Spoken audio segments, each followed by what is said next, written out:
Hey guys, good morning, everybody. It's with a heavy heart that obviously the passing of Danton Bartow, Memphis Tiger legend on and off the field. He was beloved by so many. Our thoughts and prayers from our entire community are there with his family, his loved ones, as we remember him today. Obviously a fantastic football player, but those that had the opportunity to get to know him, just an incredible human. So our hearts are filled and heavy this morning, mourning the passing of him. And again, we continue to talk to our team about everything and educate them. But that's where our thoughts are this morning. With other things aside, we finished up our 15th practice of training camp. Training camp is now officially done for the 2021 Memphis football program as we head into in essence, regular season preparation. School starts today for our guys. The biggest thing is making sure they're getting to class on time early. There are still obviously in-person classes, obviously some classes via Zoom. And so it's about the mindset of these guys being student athletes. It's important to us. I think one of the things that we don't mention enough is that it was the highest GPA in program history last spring, so for a full semester. So really proud of what they've done in the classroom. We're going to continue to push that even as the season goes on. I think sometimes our guys do better when there is structure. And so excited to get into the realm of things, pleased with, how training camp went. We got a lot accomplished. Still some position battles out there that will probably come down the last minute, but that's part of the nature of it. But I like this group. They're hungry and we know what lies ahead for us. All right, if you have a question for Coach Silverfield, please let me know in the chat or by using the raise your hand feature under reactions. We'll start with Terry and then go to Evan. How you doing, Coach? Good, Terry. How are you? The first question is, how healthy are we, and how is the execution since you've installed your offense and defense? How is the execution of your package going so far? Good, Terry. I hope you're enjoying a nice morning at the park. But yeah, let's start with injury. Grant Hedrick is battling a little bit of an injury here and there, and same with the kicker David Kemp. We've had a few other guys who are knick-knacked and some injuries, right? Some of the guys that may not be as familiar. Marlon Crockett, a freshman wide receiver's lost for the season with knee injury. And you hate to see those things early, but that's the nature of it. So we're a little chipped up. We got after it in camp. I think that's something we needed to do. As we progress forward, I'll try to be as clear with the injuries as I can. It's not that I ever want to cover anything up, but it's also right for the own young men's safety and also their own privacy as to where they're at with everything. But that being said, I think we're exactly where we need to be from an offense, defense, and special team and installation, Terry. I think the guys learned well. We threw a lot at them. And I think when you have the ability to, during training camp, to meet more often, do more walkthroughs, within your hour, your time limit and the NCAA regulations. But now that school started, their minds are everywhere else, right? We're on a 20-hour rule. And so we got a lot accomplished really during this 15 practices. So I'm pleased with where we're at from a schematic standpoint. Now we got to go out and continue to improve and get better every day. Evan and then Mike. So Ryan, just to be clear, we knew that Grant was still day-to-day. Just curious, kind of from the scrimmage, just what was he able to do? And at this point, kind of how is it affecting the timeline, if you have one now, for just kind of, when you think you'll be close to naming a starting quarterback? Yeah, I think, Evan, his day-to-day is, to be determined, right? I'm going to know a lot more. We're off today. And we'll know, more as this week progresses. Does that throw a wrench into the timeline? It might. It certainly might. I think we may have had more answers had he been 100% healthy. So it truly is a day-to-day deal. It's not one of these things that we know any different. And we hope to progress. Again, when I name the starting quarterback, that'll be when we feel it's appropriate and the dust is completely settled. And right now it hasn't. And I'm not concerned at all. I think we're exactly where we want to be. Obviously, we want all of our guys to be 100% healthy. And kind of on that note, too, we saw a little bit of you guys have been high on Seth, obviously, at this point, and we've seen him be able to, proceed in practice from the open periods. Kind of, what is it about, a true freshman being able to kind of come in and just have that command or just that confidence you guys have in him? What is it about him that you guys have seen so far that you've liked? Yeah, first and foremost, Seth's done a really nice job of understanding this offense, right? He's jumped in, both feet in, full force ahead to learn this offense. And that's the hardest part, right? For anybody newcomer coming in, having an understanding what we want to accomplish schematically. And the X's and O's, he's taking it very seriously. He works his tail off to have that understanding. He's got good rapport with the rest of the team. He's smart, he's tough. Yeah, he really cares about what occurs in between the white lines and how he carries himself off the field. So he's done a fantastic job. Plus, he's a winner, right? You want to talk about a 15-0 state champion, high school player. But with all that being said, he is a true freshman, and so that there's a lot to be, with that lack of experience at the collegiate level, that is a factor. But Seth is a young man that has done nothing but continue to improve himself and his stock with this team. Mike and then Frank. Morning, Ryan. How are you? Good. How are you, Mike? I'm doing well. Real quick, when you say Grant is still day to day, I know he missed some practice, came back on Friday. Is he back in full now, or is he still limited in what he can do? Well, we were very cautious with him yesterday out at practice. And then today's an off day. That's kind of what we did, right? We had a heavy scrimmage on Saturday. So a lot of those guys that were chipped up, that may have not had, permanent injuries, we kind of said, okay, let's hold them out of the scrimmage.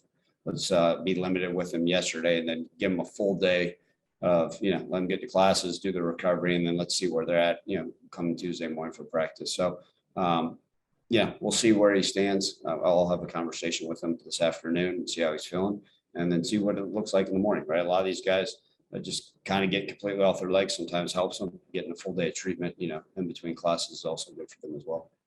You told us in the media day prior to the start of fall camp that while you didn't know if you would name a starter, it could be the day of the game. You knew you had to get down to 2 guys in fall camp to really prepare for the season.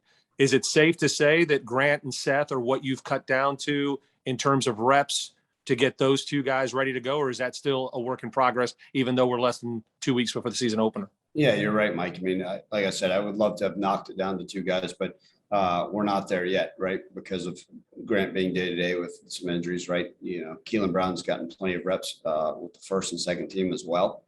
So, he's done a nice job progressing through camp. Peter Parrish continues to come along in his own right. So, to sit there and say that it's down to just those 2, that's not really where we're at right now with it. Believe me, it would be everybody's job would be a lot easier if I just came out and said, hey, this is the guy, but we're not there exactly right now.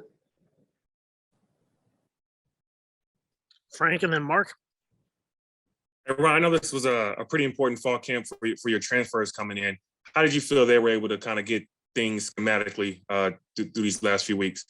Yeah, Frank, I think that's, one of those things that there's a big difference between transfers that got here in January and transfers that just got here in June. And I think that's one of those things that as we study, what is the portal going to bring to the University of Memphis? We got to decide, is it always the ideal thing? Is it exactly what? Now we're going to go make headway on transfer portal where it makes sense.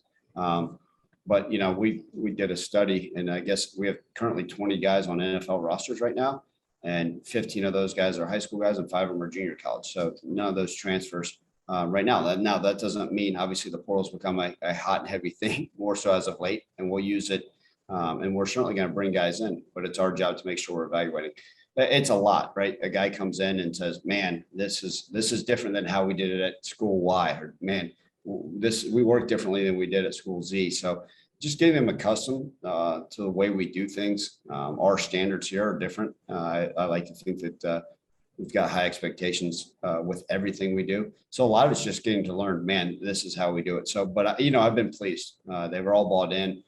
Frank, I like the culture of this group. I think they care. I think they're hungry, and those transfers are delving in and learning how we do things. And I think at some point, whether it's game 1 or at some point during the season, we'll see them certainly contribute.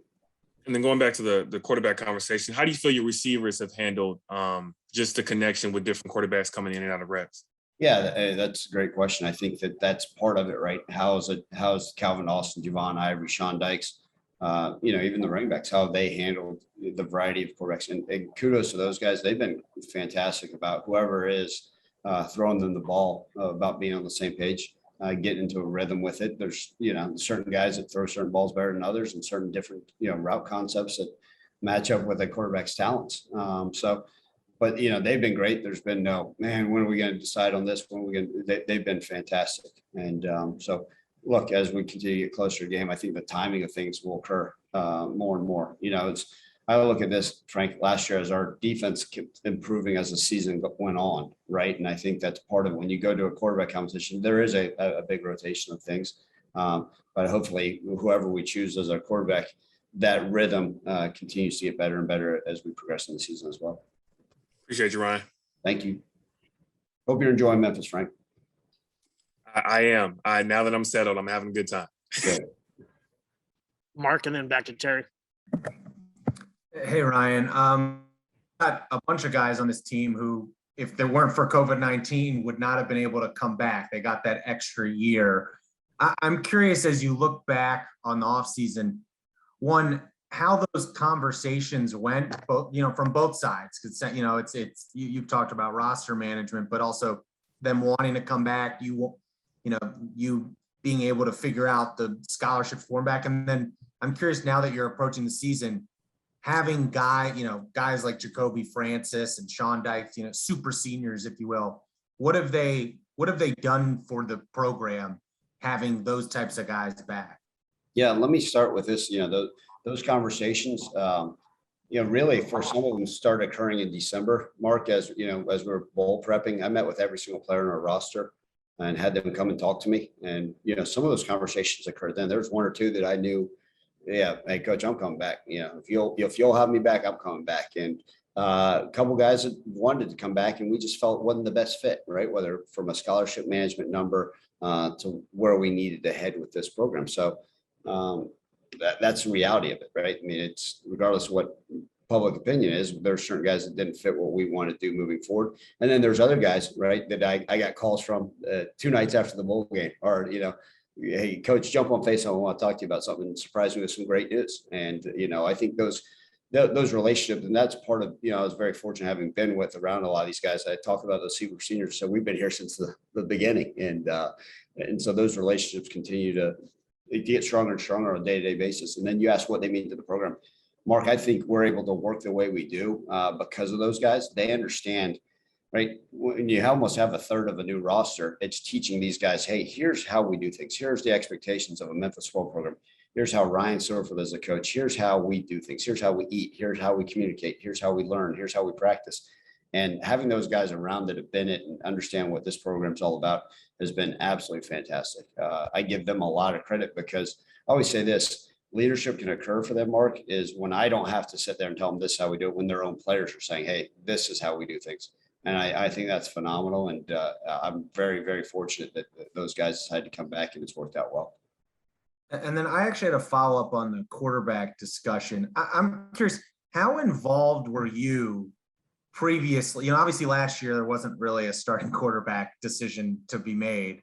Under Mike Norvell, how involved were you in those picking Brady White as the starter, picking Riley Ferguson as the starter? And then even just previously in your career, like how involved you've been in this, or is this something that is kind of new for you because this is obviously your first college head coaching job? Yeah. Believe it or not, in 2005, I was a quarterbacks coach at Jacksonville University. So I guess 16 years ago when I used to coach quarterbacks, been all over the field. But, even in the NFL, right, there's so many people, right? Brad Childress was a quarterbacks guy, Darrell Bevel, quarterbacks guy. And then, you have a general manager. So I wasn't high up on the pecking order of what quarterbacks were going to decide, especially when we got Brett Favre. It was pretty clear cut who our quarterback was going to be in Detroit, Matt Stafford. And then we got here, right? Paxton Lynch was just graduating and heading to the NFL. And, Coach Norvell has done a fantastic job evaluating talent, but, in his mind, he knew that he had to go get a quarterback. And I think that was while I was finishing up in Detroit, he had already had his mindset on Riley Ferguson being the guy. Obviously a fantastic, decision. And Riley, we know his career here, did an excellent job as a Memphis Tiger. And then, when the discussions came about Brady White transferring here, I trusted all those people that had been around, right? He had recruited him at Arizona State and had that. And Brady was in here. And we have those discussions as an offensive staff. Ultimately, just like every final decision comes down to the head coach.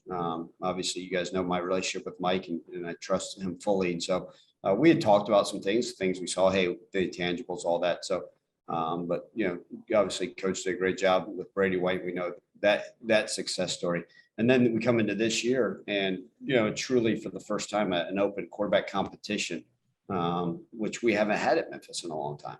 And so it is relatively new, but we've got, the nice thing is it's not like it's just, hey, we got 1 week of tape, let's go, right? We were able to get spring evaluations on these guys for the most part, be able to get an understanding of what they are this off season. And then training camp, right? This is not a shortened training camp. Last year we had 9 days and it was rolling. So thank goodness we've been able to be around them and have a better understanding. But like I said before, I feel really comfortable with where we're at, regardless of how the outcome comes, Mark. And, I think the Tiger fans and our own team will be excited whoever we get out there on the field. Do you remember who the quarterback on that Jacksonville team was, starting quarterback? That's a great question.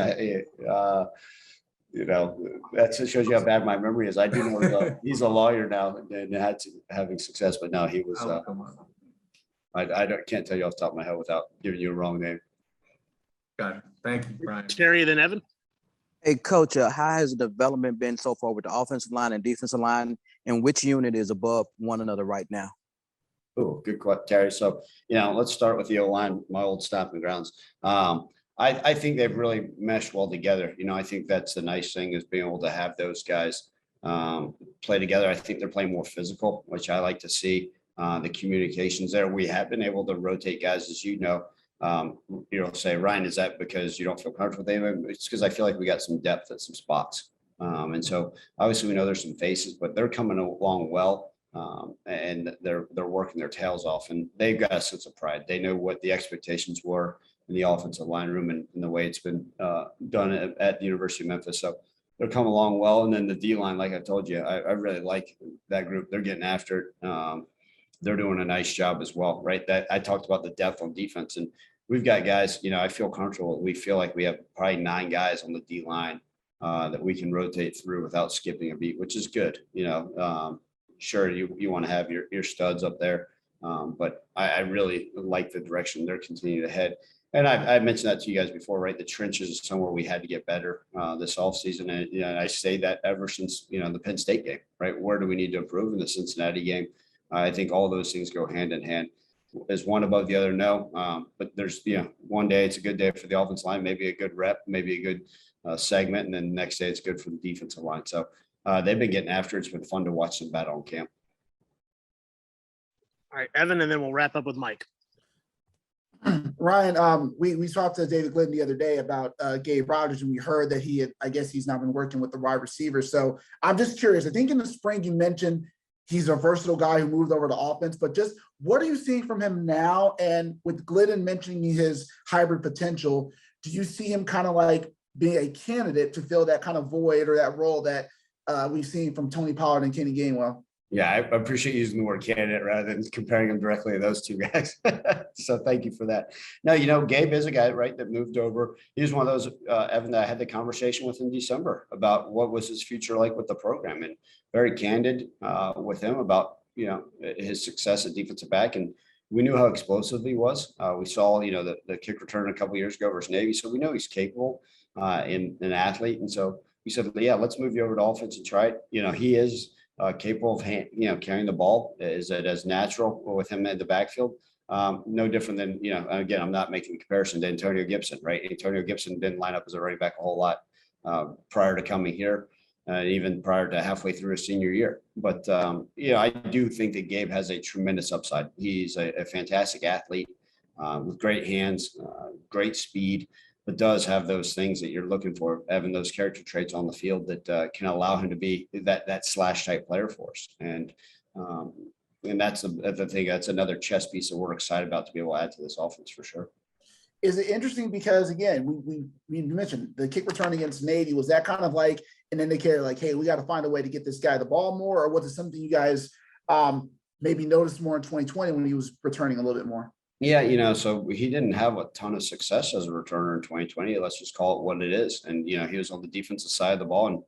I'd say you probably count the number of snaps he had on two hands. And so it's almost like a revitalization. The kid is a breath of fresh air for him to try something new, and it's worked out well. I think he's going to be a contributor to us, not only in special teams, but in our offensive scheme. So, it's part of a collegiate career. A lot of guys just say, hey, I just want to go play the other side of the ball just because. It's worked for a lot of guys. We've seen wide receivers move to DB, right? DBs move to wide receiver, and that's just part of it, right? D line moved to O line, but he's one that I think will benefit and have success for us. All right, Mike, and then we'll speak on one last one from Alex. Hey, Ryan, when you talk about making the transition from fall camp to now returning to the classroom and everything that goes with that, how critical is this week?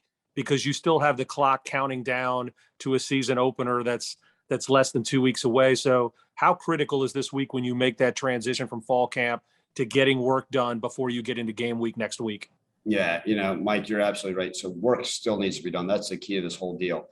And it's find that balance, right? You're still dealing with 18 to 22-year-olds now that have to understand time management now more than ever, because they're going to come, they're going to have morning practices, and they're going to have the rest of the day to focus on their academics. But it's find that balance. And I'm glad we at least have a week of this prior to the game, right? It's always hard, I would think, when you go straight to academics and then, oh, by the way, you have the game to prepare for, because these young men's minds are racing just like everybody else's.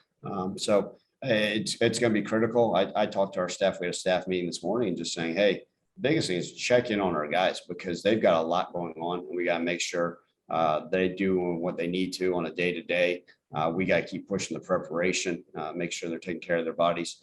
But yeah, there's still work to be done, and we're going to treat this just like any other ordinary work week.